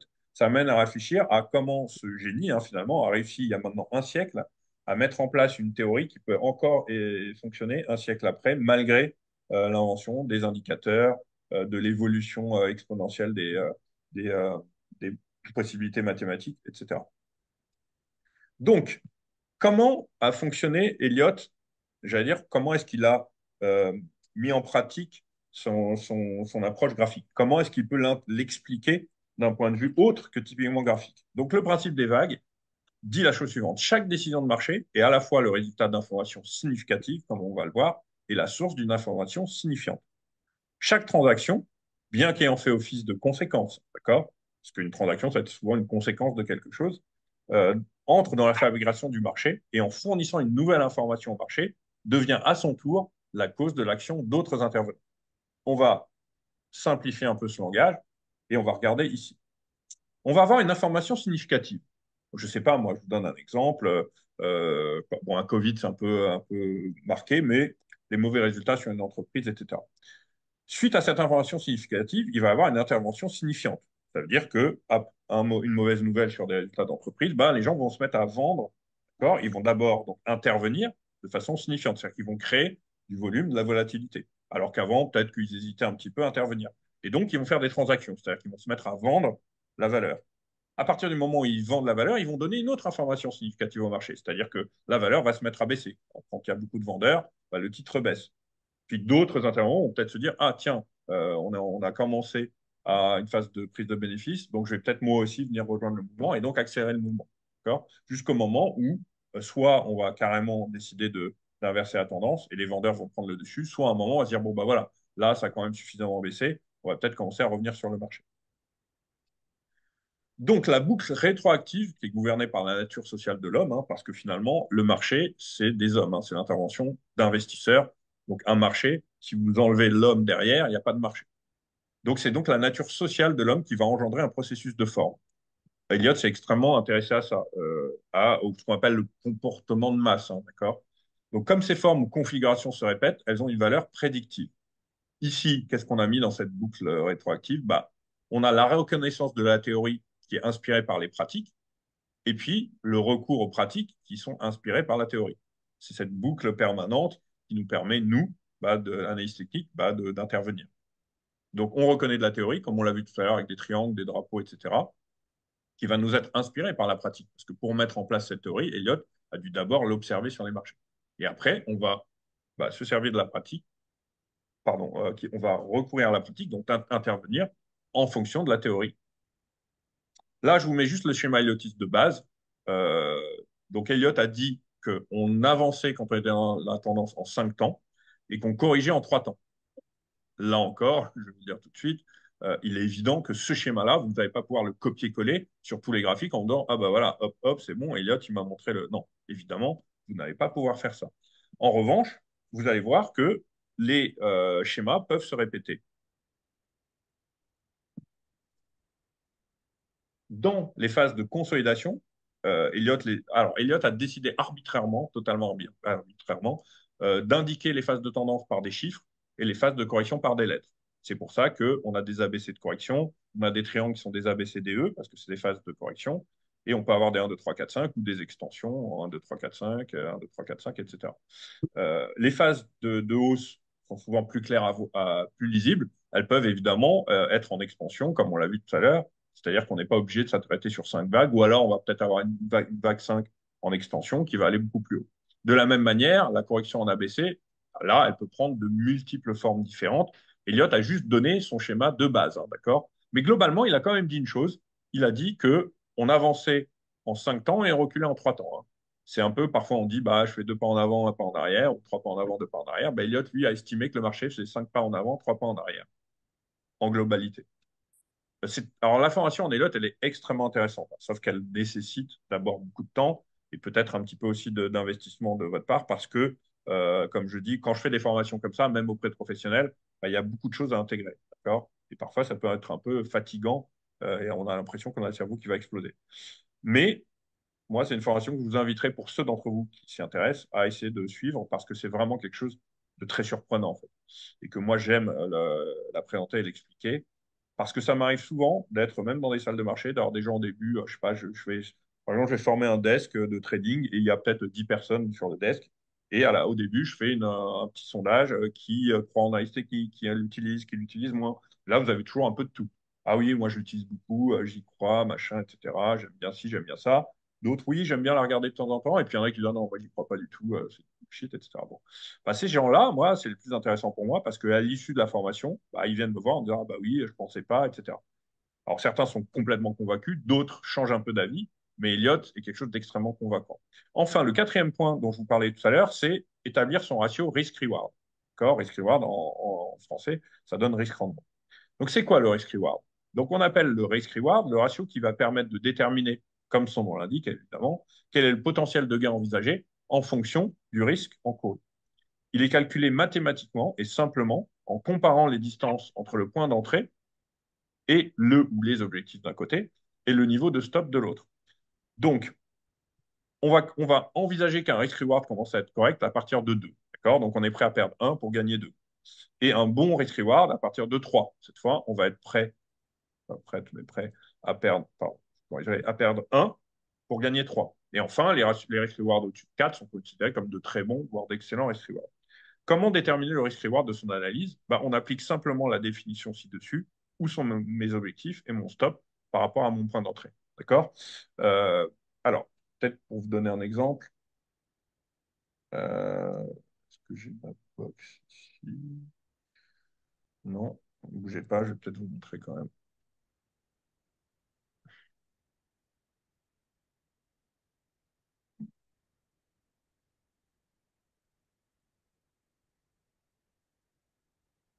Voilà. Ici, je pense qu'on l'a en direct. Voilà. Ici, par exemple, on a des exemples. Par exemple, ici, on a rentré des niveaux. Je suis sur Fnac Darty, d'accord? Et je décide de rentrer sur Fnac Darty à 45. Mon stop, je le mets à 37. Donc, Attention, là, je suis sur un investissement de long terme, hein, ça bien d'accord, je suis pas sur des turbos, hein, sinon c'est aberrant. Donc mon stop, il est quand même à environ 18% éloigné de mon point d'entrée. C'est-à-dire que je suis prêt à perdre 18%. En revanche, mon premier objectif, il est à 44. D'accord? 44%, 45 quasiment, à 65. Donc, mon premier ratio risk-reward, il est de 2,5. C'est-à-dire que je vais, je vais gagner 2,5 fois plus que ce que je suis prêt à perdre. Et mon second objectif, lui, il est carrément à 78% et il va m'offrir un risk-reward de 4,38. C'est-à-dire que je vais être prêt je vais avoir la possibilité de gagner 4,4 fois plus que le risque que je suis prêt à perdre. D'accord? Donc ça, c'est le risk-reward. Donc le risk-reward, il doit être à minima, j'ai l'air de 1,5. À partir de 2, ça commence à être cohérent. Dernière chose dans le money management, c'est la chose suivante. Vous avez deux éléments dont il faut tenir compte lorsque vous mettez en place un money management. Le ratio risk-reward et ce qu'on appelle le ratio winner-loser. Autrement dit, le ratio winner-loser, c'est le nombre de fois où vous allez avoir une position gagnante par rapport aux positions perdantes. Le risk-reward va être le potentiel de gain que vous allez avoir par rapport au risque de perte que vous encourez. Si vous avez un très bon winner-loser, c'est-à-dire que, je sais pas, imaginons que 7 fois sur 10, c'est beaucoup, mais pourquoi pas, vous ayez raison dans votre directionnel. À ce moment-là, vous pouvez, dans votre money management, accepter d'avoir un risk-reward faible, c'est-à-dire quasi neutre. Pourquoi? Parce que si vous gagnez, vous perdez à chaque fois la même chose, mais que vous gagnez 7 fois sur 10, au final, vous allez être gagnant. Donc, c'est un money management qui est valable. Si en revanche, vous avez raison une fois sur deux quasiment, ah ben non, moi j'ai du mal dans le directionnel, je me plante une fois sur deux. Mais que lorsque vous gagnez deux, trois fois plus que lorsque vous perdez, de la même façon, sur la durée, vous allez être gagnant, puisque vous allez avoir raison une fois sur deux, mais quand vous avez raison, vous gagnez trois, et quand vous avez tort, vous perdez un. Bon. Euh, Après, l'optimisation du money management, c'est d'essayer d'améliorer au mieux ces deux ratios. Si vous avez un très bon winner, enfin un bon winner-loser et en plus un bon risk-reward, bah là, ça peut être jackpot. Ok. Donc, c'est les deux points de ratio clés qu'il faut envisager dans un money management.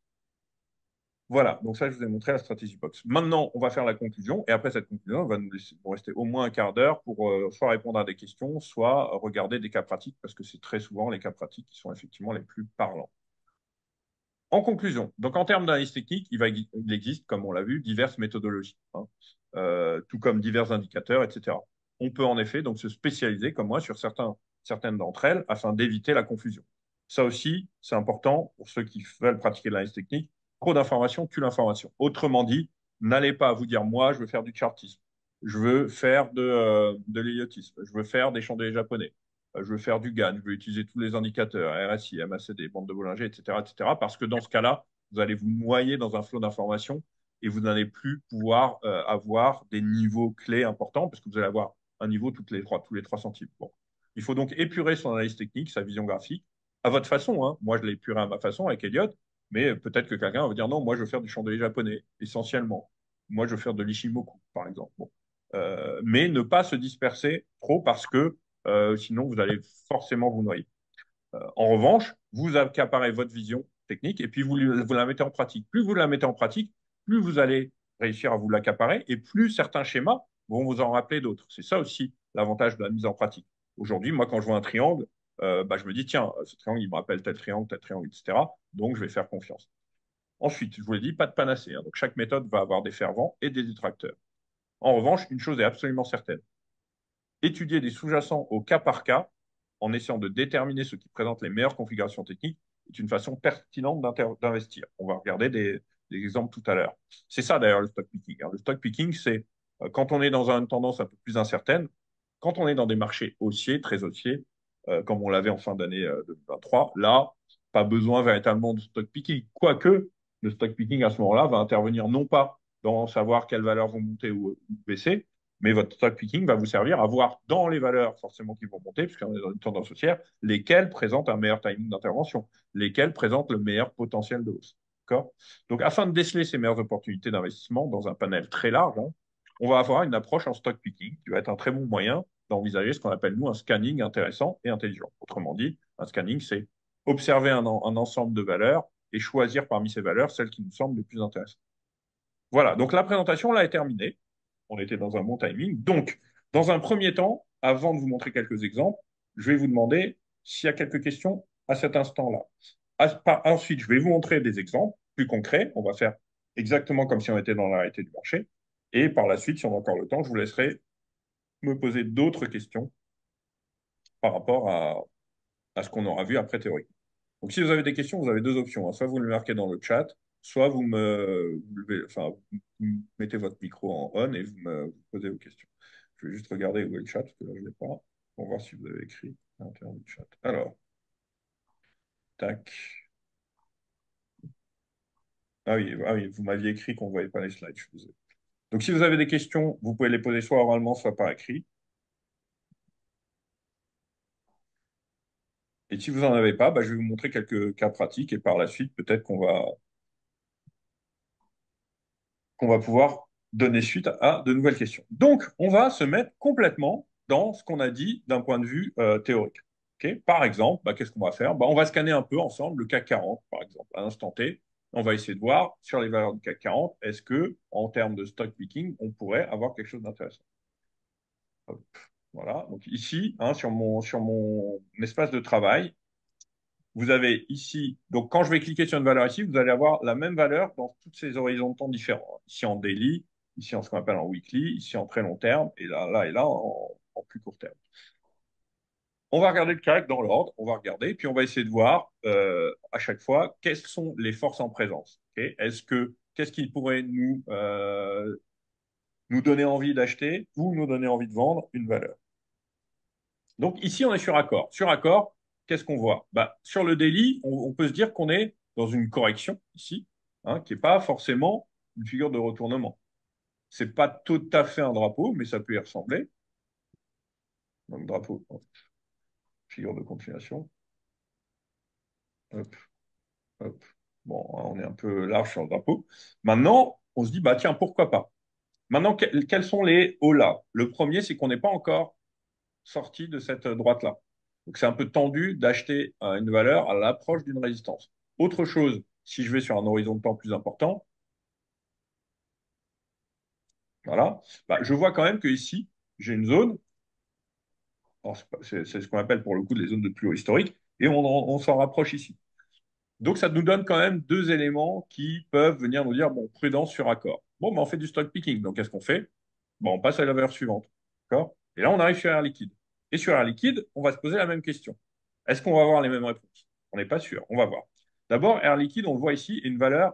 Désolé, le cours a été déplacé par les reversements de dividendes, mais on voit que c'est une valeur qui répond très bien aux overlaps. D'accord. Je vais vous les montrer ici. On va les regarder ensemble. Ça, on va mettre encore la théorie en pratique. Et puis par la suite, ça va peut-être nous donner une indication pour l'instant T. Donc les overlaps qu'on a ici successifs, bah, ce sont des niveaux de résistance qui, une fois qu'ils sont dépassés, deviennent des niveaux de support. Okay. Donc ici, par exemple, si on voit l'évolution des cours à partir d'ici, on monte, on trouve une zone de résistance importante. Une fois qu'on a dépassé cette zone de résistance ici, on vient s'appuyer dessus en support. Et à chaque fois que vous avez un trait bleu, rebelote, c'est la même chose. Une zone de résistance ici, vous voyez, qui arrête l'évolution des marchés à deux, trois reprises. On a dépassé cette zone de résistance. Le jour où on revient corriger sur un liquide, quand bien même on corrige beaucoup, on vient s'appuyer de façon très scrupuleuse sur cette zone de résistance-là, mais on va s'en servir en support. Vous voyez la zone de résistance ici, au même niveau, elle est venue jouer le rôle de support ici. Rebelote, résistance, rebond. Okay. Donc à chaque fois, on a exactement ce même exemple d'overlap qui fonctionne sur un liquide. Bah, je ne vous ai pas montré ça uniquement par hasard, hein. Je vous ai montré ça pour deux raisons. D'abord, pour voir qu'Air Liquide, contrairement à ce que son nom indique, bah, c'est une valeur quand même très solide, qui fonctionne bien, bon, c'est ce qu'on appelle la valeur de fonds de portefeuille, de, entre guillemets, bon père de famille, qui est quand même une valeur qui est inscrite également dans une tendance haussière de fonds, qui est quand même très solide. Mais qu'est-ce qu'on a d'autre comme élément qui peut nous intéresser sur un liquide? Bah, qu'est-ce que je vous ai dit qui fonctionnait bien sur un liquide tout à l'heure? Je vous ai dit que c'était les overlaps. D'accord. Et on va essayer de voir si on n'en a pas un ici. Donc on va tracer ici. Voilà. Vous voyez cette zone de résistance-là. Ici, on est venu s'affranchir de cette zone de résistance en plus avec un gap violent. D'accord. Puis on a un petit peu accéléré à l'hausse. Mais là, on est en train de rebondir sur cette zone d'overlap. Ce qui pourrait nous donner une zone d'intervention intéressante. Donc là, en stock picking, qu'est-ce qu'on a vu? On s'est dit, bah, d'accord, il y avait trop de contre-indications. Air Liquide, en revanche, ça peut être pas mal. Alors pourquoi ça peut être pas mal aussi en termes de, pour le coup, rappelez-vous aussi ce qu'on dit en termes de risk-reward. Bah, on va voir pourquoi ça peut être bien en termes de risk-reward. J'achète à peu près sur le rebond ici, d'accord? Et puis, comme j'ai identifié mon overlap ici, où est-ce que je vais mettre mon niveau de stop? Évidemment, je ne vais pas le mettre sur l'overlap. Je vais le mettre légèrement en dessous, d'accord? Donc finalement, mon risque, il est là. Donc j'ai acheté à peu près ici et mon stop, je le mets là. En revanche, si j'ai raison, ça veut dire quoi? Ça veut dire que j'ai rebondi sur l'overlap, que j'ai une fin de consolidation et que je vais donc marquer une nouvelle vague de hausse. Et Fibonacci va me dire que je vais reproduire à minima la dernière vague de hausse ici pour obtenir soit un premier objectif ici, donc à peu près sur les plus hauts, ou un deuxième objectif ici. Ce qui veut dire que mon risque est là, mon reward il est à minima ici, et le swing move, c'est-à-dire le report de 100%, pardon, il est jusqu'ici. Donc on voit très bien que en termes de risk-reward, on est sur un très bon risk-reward. Mon risque est là et mon reward, il est à minima ici, voire ici. Donc ça, c'est la mise en pratique de ce qu'on a vu tout à l'heure ensemble. Donc, identification d'une zone clé, l'overlap, qui en plus en backtesting fonctionne bien. Backtesting, ça veut dire que je vais regarder les overlaps précédents s'ils fonctionnent sur la valeur que je regarde. Si je vois que tous les overlaps précédents fonctionnent, ça veut dire que je peux m'intéresser aux overlaps présents et futurs. En revanche, si je vois qu'en backtesting, ça ne fonctionne pas, pas la même chose. Voilà. Et en fait, comme ça, vous allez pouvoir faire ce que vous appelez votre stock picking. Vous allez balayer des valeurs et vous allez vous dire, tiens, sur telle valeur, j'ai quelque chose qui m'intéresse. Sur telle valeur, bah, ça me semble un peu plus risqué, etc. D'accord? Euh, alors, j'aimerais bien quand même vous montrer des configurations par rapport à tout ce qu'on a vu. Je vous ai dit qu'à la fin, si j'en avais, je vous montrerai. On va regarder plusieurs choses. On va regarder le gold ici et on va voir, donc le gold, hein, c'est l'or. On va voir qu'est-ce qui nous intéresse sur l'or. Je ne vais pas vous montrer les, euh, les grandes tendances où on voit effectivement que l'or peut être ce qu'on appelle une figure de refuge, c'est-à-dire une figure qui va aller à contresens des indices, mais on va plutôt s'intéresser à ça. Donc, qu'est-ce qui nous intéresse ici? Bah, ce qui nous intéresse ici, c'est ça. On a identifié un nouveau. Ici, l'or est venu marquer un nouveau record historique, hein.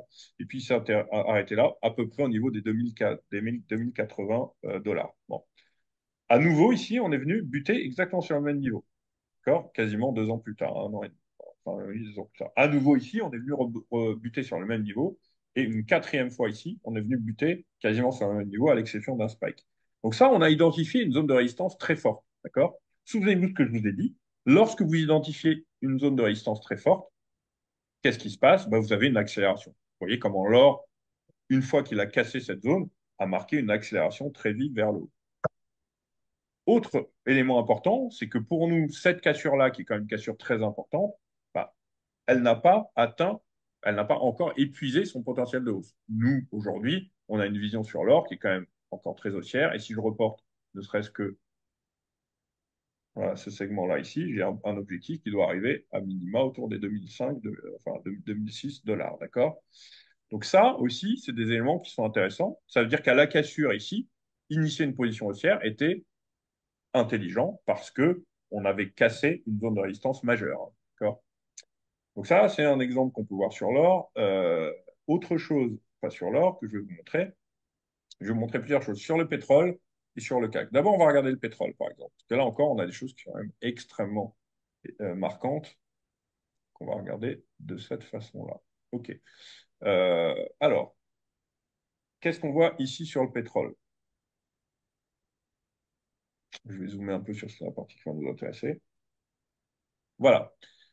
Ici, déjà, on a une première chose qui est intéressante. On voit que ici, en fin de mouvement, on a ce qu'on appelle un biseau. C'est-à-dire qu'on voit que les cours commencent à être étranglés, que la tendance haussière qui était assez marquée avant commence à faiblir.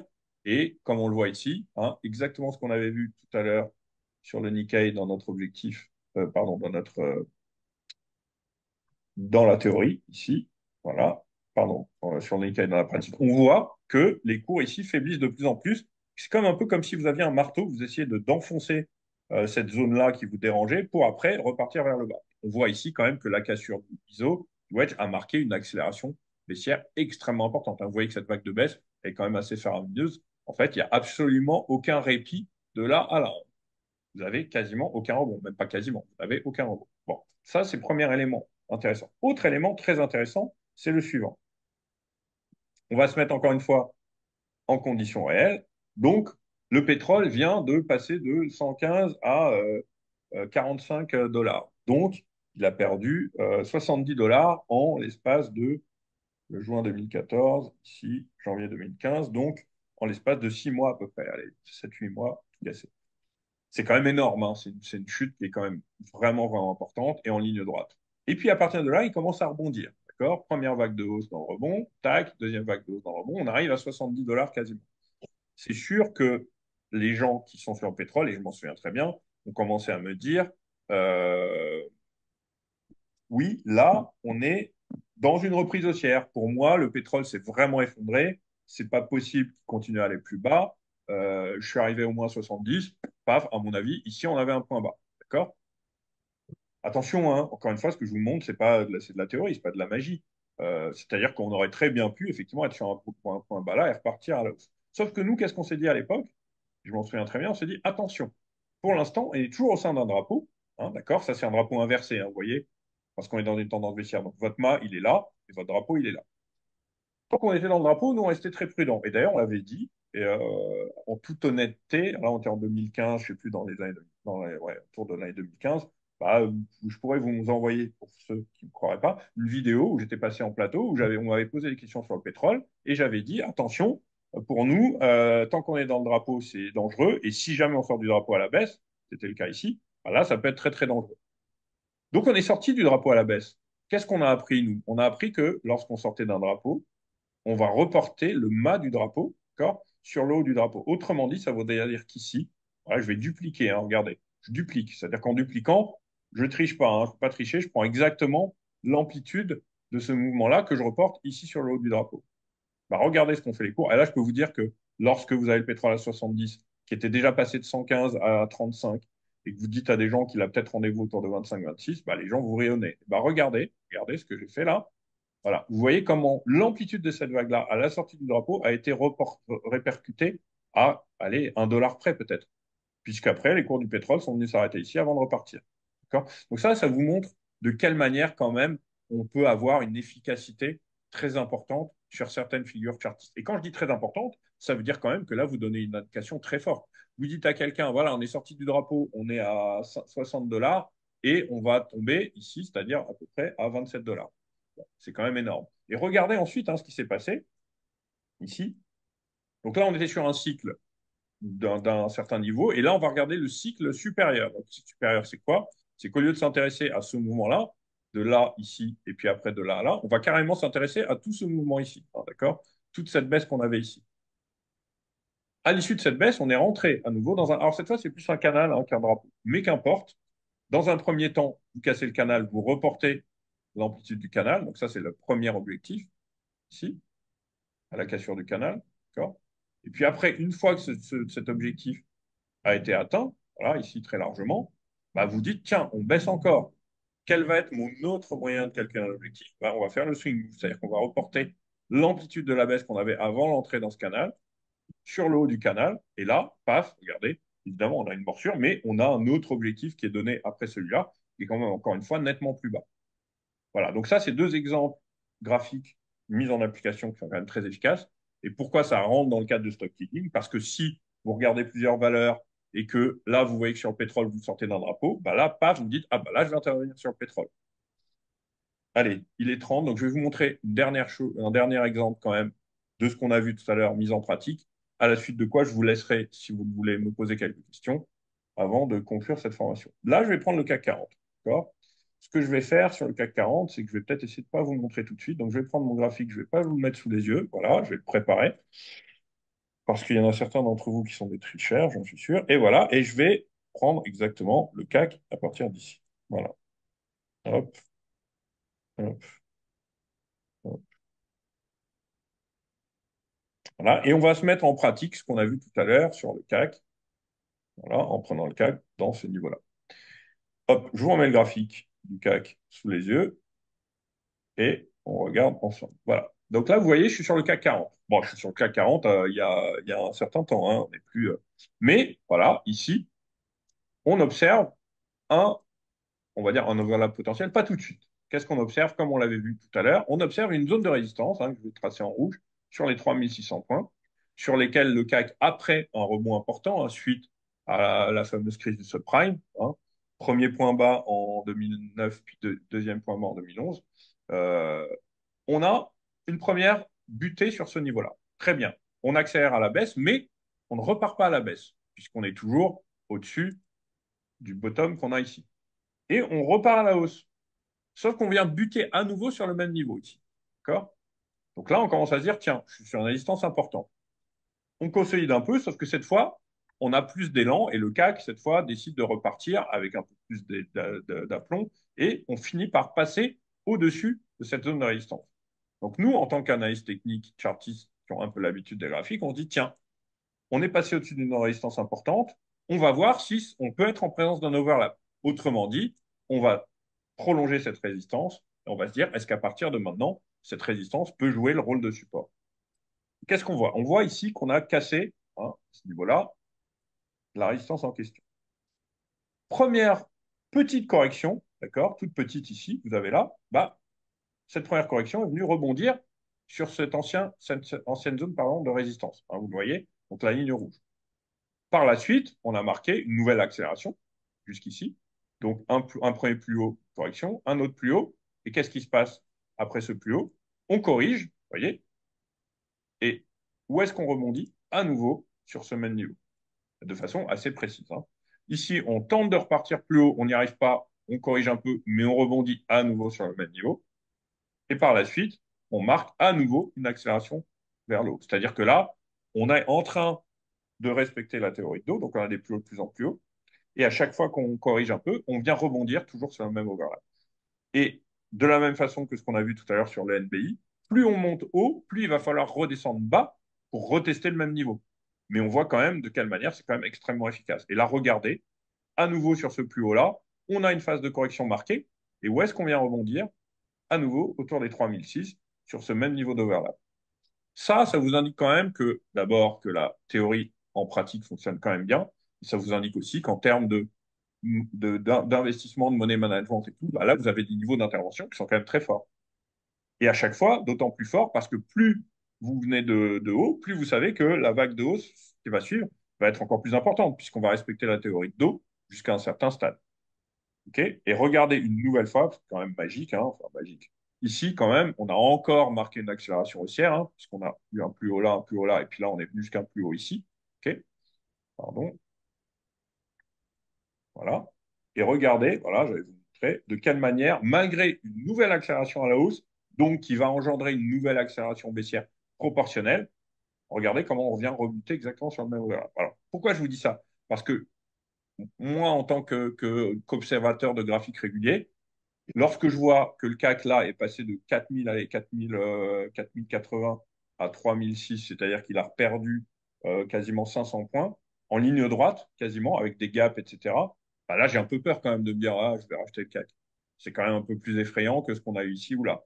Bon, sauf que comme je suis un bon analyste technique, je fais confiance à mon overlap. Et si je vois qu'on rebondit à nouveau sur l'overlap ici, bah, je me dis bingo, c'est pas possible que ce soit un hasard. Et paf, je rentre à l'achat ici. D'accord? Puis qu'est-ce qui se passe par la suite? Bah, je suis largement gagnant.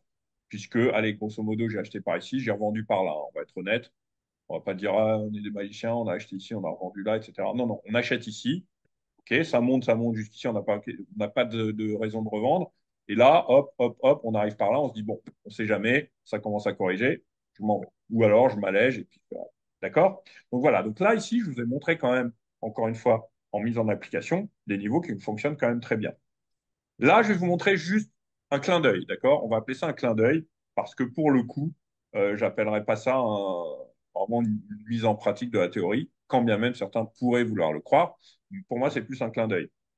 On va voir de quoi il s'agit. Oui, parce qu'en fait, ces zones-là, hein, c'est ce qu'on appelle par la suite des zones de mémoire du marché. Autrement dit, le marché, pendant un certain temps, hein, c'est pour ça que je vous dis que c'est un clin d'œil, il s'est dit quoi dans sa tête? Il s'est dit, tiens, le CAC, depuis qu'on est passé au-dessus des 3006, il n'a jamais réussi à venir vraiment en dessous.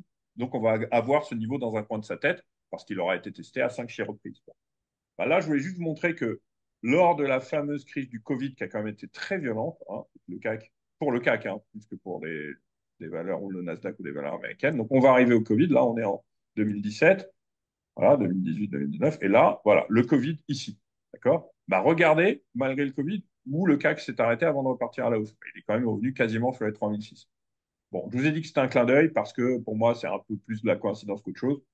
Pour OK. autant, certains pourraient vous dire non, non, moi je pense que on se souvenait de ce niveau très fort, etc. Qu'importe. Voilà. Donc en gros, je vais essayer de vous montrer un petit peu comment nous on travaillait déjà, puisque vous êtes quand même abonné chez nous. Donc ça veut dire qu'il faut quand même qu'on vous montre qu'on ne travaille pas complètement au hasard. Que effectivement, de temps en temps, on va voir des périodes qui vont être plus difficiles que d'autres dans un marché moins lisible. On a eu un gros chahut sur le CAC récemment, suite très certainement dans la foulée des élections, on voit que le CAC a quand même bien faibli par rapport à. Est-ce que je suis là? Ah non, je ne suis pas sur le CAC, je me disais, c'est bizarre. Voilà, on voit que le CAC a largement faibli par rapport à ses niveaux précédents. Ok. Et par rapport aussi à l'ensemble des indices européens, c'est quand même celui qui a le plus encaissé. Bon, forcément, hein, les élections étaient en France. Voilà, on le voit ici. Voilà, on voit que le CAC ici a quand même marqué une forte accélération baissière. C'est beaucoup trop tôt pour se dire qu'on peut repartir à la hausse, hein. Pour autant, ceux qui voudraient l'envisager seraient ici dans un timing d'intervention qui serait quasi optimal. Donc on peut se dire, tiens, bah, je vais tenter un achat. Si j'ai tort, je le ferai assez vite.